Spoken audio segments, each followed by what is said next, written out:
Young Nirmala was also seized with the nationalistic zeal.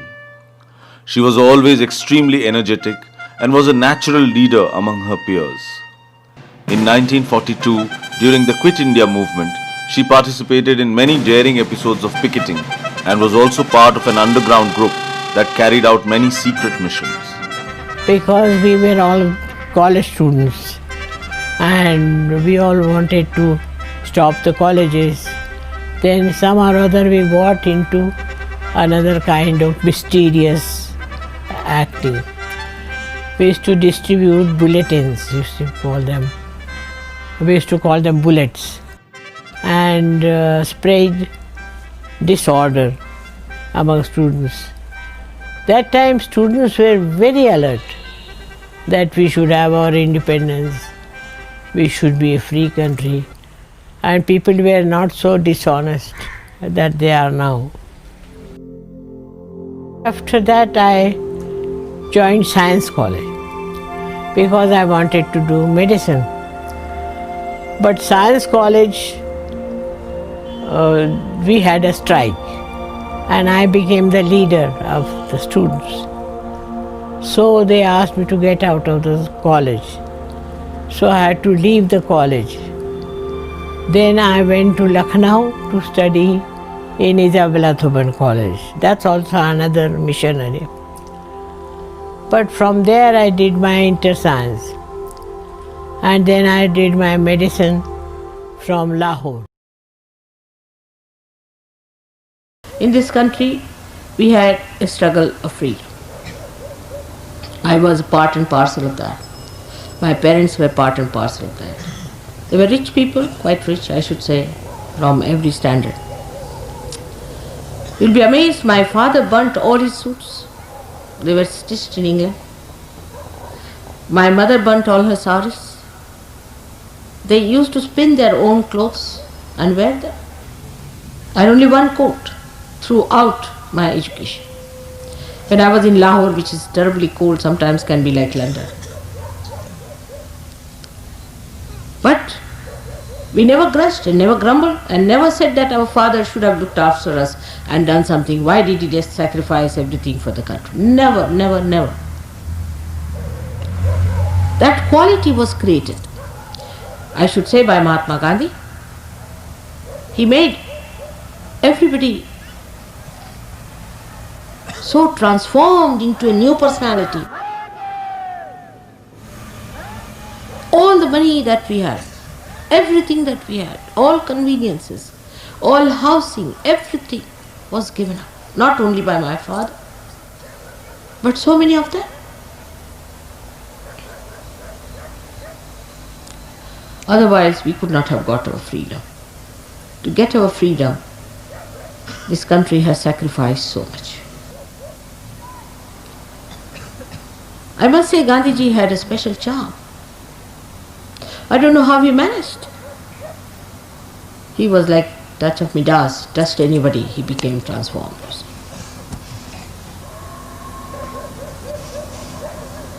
And he was an extremely strict man, very kind to me, to children, but he was an extremely strict man. He would not tolerate any nonsense at all. Throughout, if you study the way all these people were brought up, not only for freedom or independence, but even before that, for spiritual life, anywhere, there's one thing very common, is sacrifice.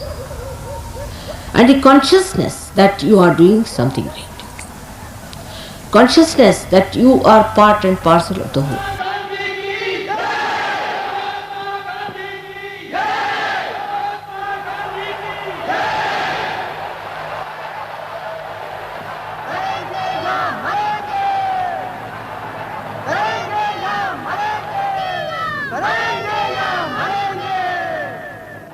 I've seen it with my own eyes.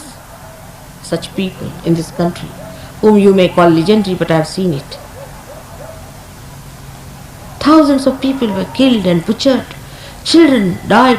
Nobody shed tears. Nobody shed tears. Now, after that, we are here to get our freedom, to get the freedom for our spirit,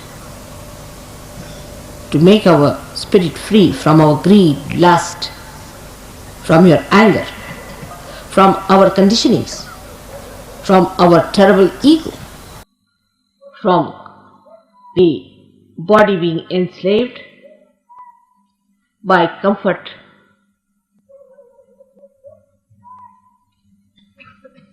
I must say Gandhiji had a special charm. I don't know how he managed. He was like 𝗘𝗱𝘂𝗃𝗃, touched anybody, he became transformed.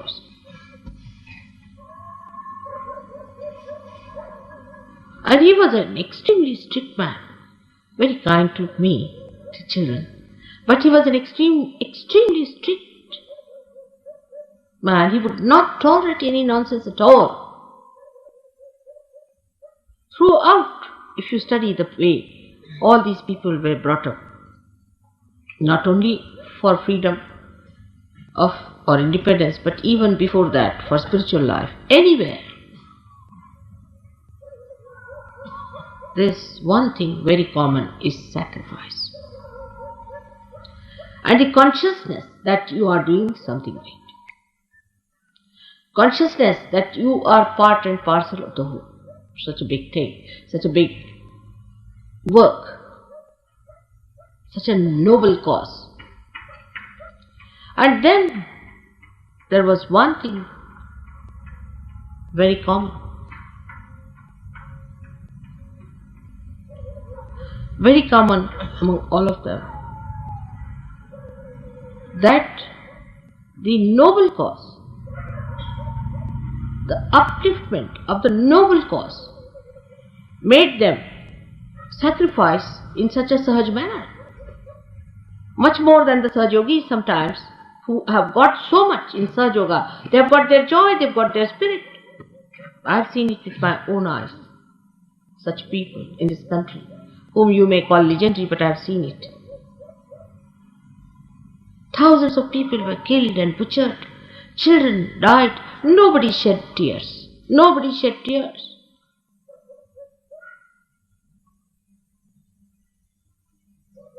But to feel that you are for such a noble cause itself gives you that joy and that sense of involvement.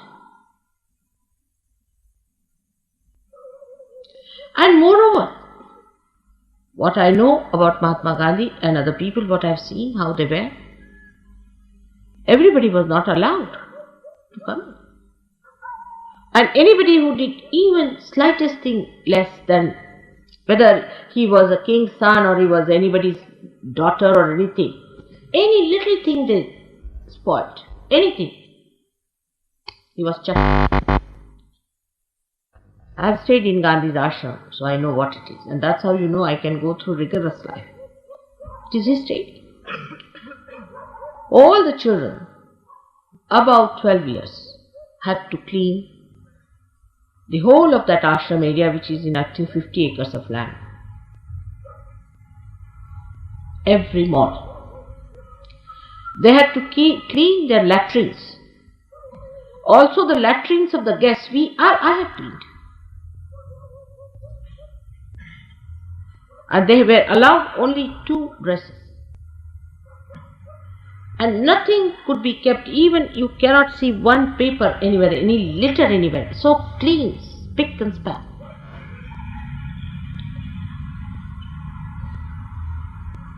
And their living places were so neat and tidy.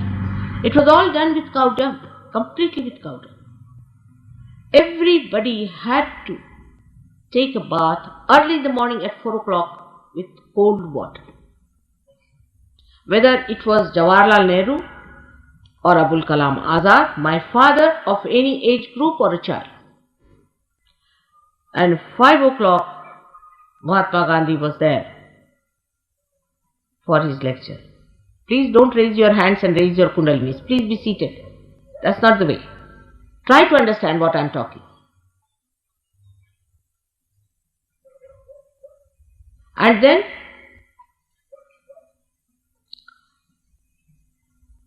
early in the morning at 4 o'clock, you'll be surprised.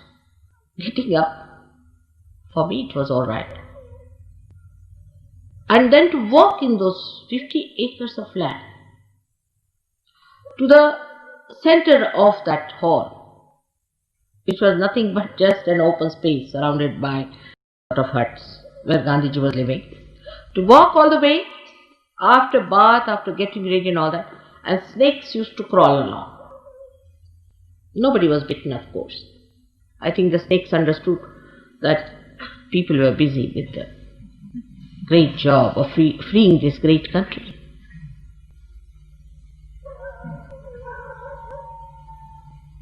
And we would sit just like this, and snakes would be crawling. No lights were allowed. No lights of any kind. We only use sunlight. And when Gandhiji would come, sunlight was not there in the morning at all. Some lanterns were brought to put there, and we would see the snakes crawling up. But I never heard anybody complaining, but like a war drove with such passion. Everybody competing as to what I can do, how I can be alright. Nobody even thought of comfort.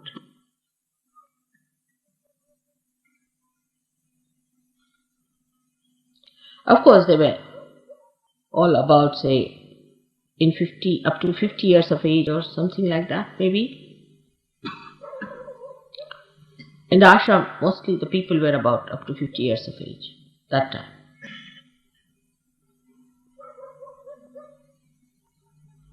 And I've seen with my own eyes the people who had huge cars in the house and things like that, they sold off, they threw it away.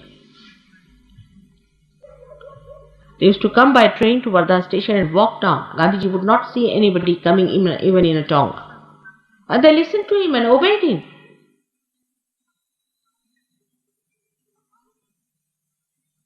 I've seen many missionaries, though they are not up to the point, nothing very noble, but that's how they take people to task, and people work it out for them. I've seen that. In India we had missionaries and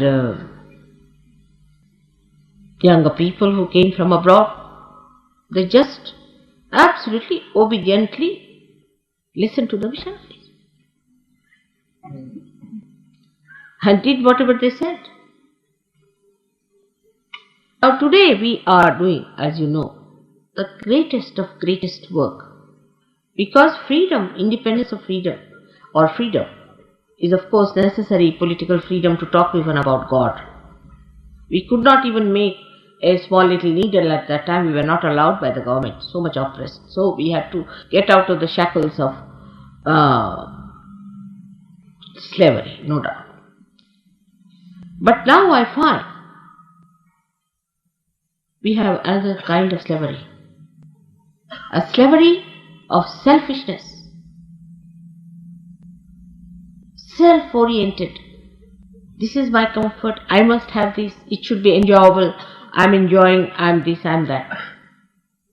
You should enjoy, otherwise it is not something great. The whole thing should provide you some sort of a feeling, instead of you providing the feeling. Because people, I think, do not know what they are doing, what sort of a work they are doing. They do not want to come up to that level of that height to see what are you up to. You are trying to save the whole world.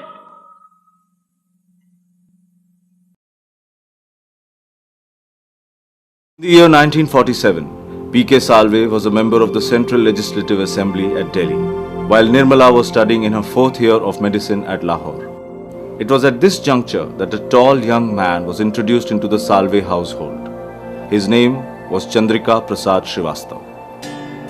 𝗬𝗵𝗷𝗃𝗱𝗏 was a college friend of 𝗬𝗵𝗷's older brother, Narendra Kumar Salve. He was temporarily working for the Ministry of Commerce in Delhi and needed a place to stay for a few days. Narendra Kumar invited him to stay as a house guest at the Firoz Shah Road house, and 𝗬𝗍𝗏 accepted the invitation. Little did he know that this was a move that would change his life in such a significant manner. He soon became very popular in the large Salve family, both among the elders and the young. It was natural, therefore, for Narendra Kumar to think of him as a suitable match for his sister Nirmala. In our country in those days, there was no choice, nothing. Whatever parents said, you have to listen. So, according to the choice of my parents, they selected him. He was a friend of my brother. And my brother said he's a very nice person, this, that. So they married me to him. That's what it is. On the 7th of April 1947, Nirmala Salve and 𝗬𝗍𝗏 were married in a simple civil ceremony. It was a unique marriage from all angles.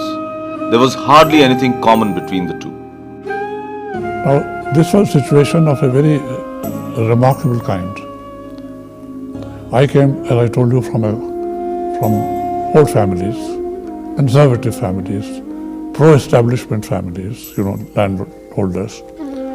And here was a family fighting the British, totally on the other side. So it was a totally different background. My background was totally different. And I was from UP, a particular community. She belonged, they were of another community, as you know. So there was nothing common between us as far as heritage goes. But despite the regional, cultural and linguistic differences, there was a very strong common point that they both shared. Their love for the country, their love for India. And soon, they both saw their biggest dream come true. The dream of seeing India as a free nation. On 15th August, we were together, standing with the whole family, Salve family, in front of the Secretariat, watching the Union flag going down and the Indian flag going up, India becoming independent. So we together, which we wanted very much, saw India rising. In the early years of her marriage, Nirmala Salve lived like a normal housewife with her extraordinary husband. They soon had two lovely daughters, Kalpana and Sadhana, and Nirmala's life was woven around their upbringing and education. Wherever he went as an officer of the prestigious Indian Administrative Service, Mr. 𝗬𝗍𝗏 distinguished himself with his extreme efficiency, honesty and academic brilliance. Shri Mataji was right beside 𝗬𝗍𝗏 in all the ups and downs of his high office. She was no silent housewife. In fact, she took active interest in the affairs of the state and was part of many a discussion which eventually shaped the national policy. The Tashkent Agreement was a high point in the diplomatic life of Mr. 𝗬𝗍𝗏. However, the untimely death of the Prime Minister, while still at Tashkent, was like a bolt from the blue and was a huge loss to the nation. For Mr. 𝗬𝗍𝗏 and his family, it was a great personal loss.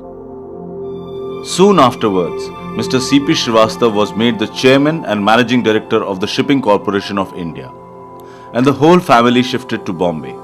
Here too, he excelled beyond all expectations and was lauded universally for making 𝗬SCI the largest public sector company in India in the shortest possible time. In the meanwhile, Shri Mataji was readying herself for a much larger role in the world. Both her daughters were more or less settled in life, and she was now in a position to give more time to her deepest interest, spirituality. Until now, she had been an excellent wife and a loving mother, but it was time to fulfill her true destiny.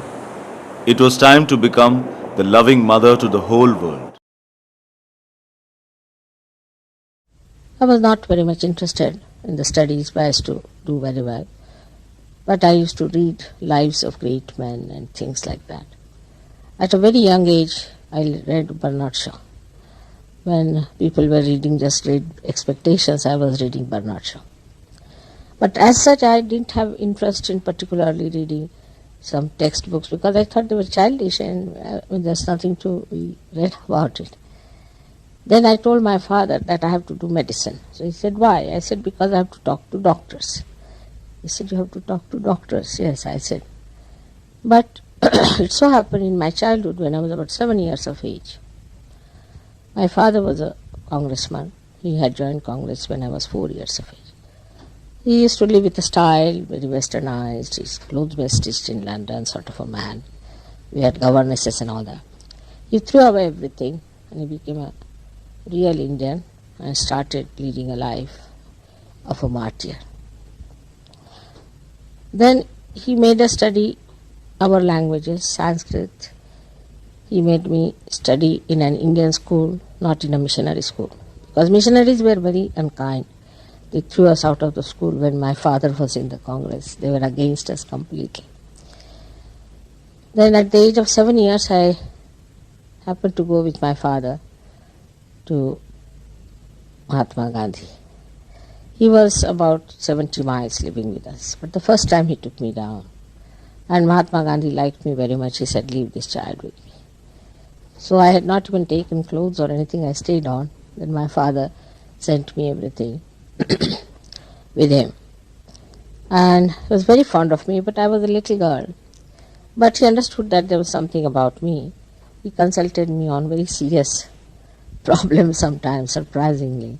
Like one day he wanted to make the prayer book all right. So he asked me how should I put the series and all that. So I told me how to put the series and he put the series in that way.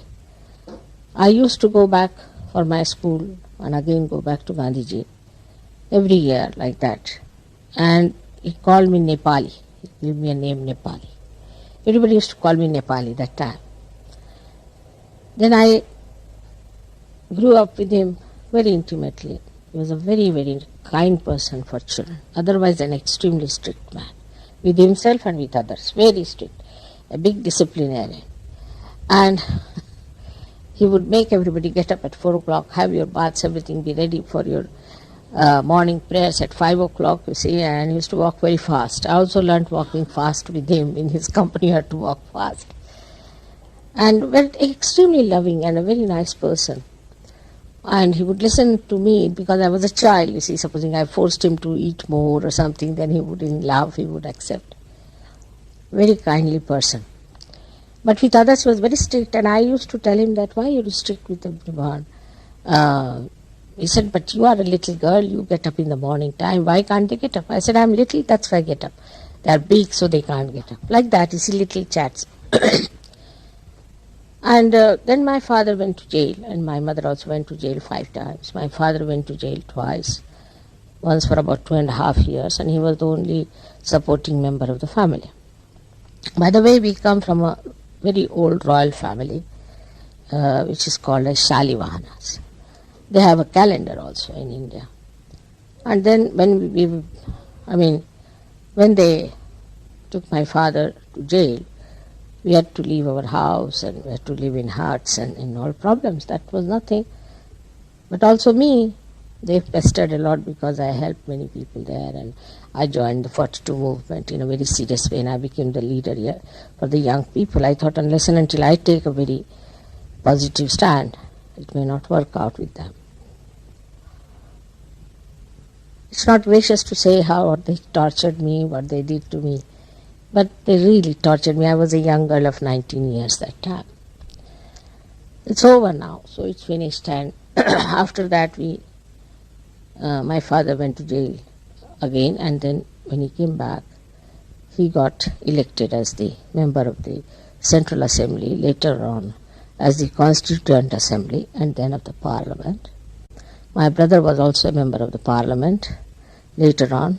Now recently, he was the minister in the cabinet. Another brother is a High Court judge in Bombay. They are all doing well, despite the fact that our parents neglected us in a way because they gave their lives to the country. But you see that never deterred us from studies, and we came up very well. Then when I was in 42, went to see my college, rusticated me from the college. They threw me out, and I had to go to another college to study far away from my house in Punjab, where I studied for 2 years. Science I did, then I did my medical. I didn't do fully because just after that the 47 riots broke out. So college was closed, and I didn't want to know more because what I wanted to know, I came to know about it. So I did not need, and I got married. You must have heard my husband is now the Secretary General of the International Maritime Organization. He held very high positions. He was also secretary to 𝗬𝗵𝗷 Shastri, who was our Prime Minister, who was another very great man, but he did not survive long. If he had survived, things would have been different, I think, for our country, because he was a Gandhian, out and out Gandhian, and he lived like an ideal Gandhian personality.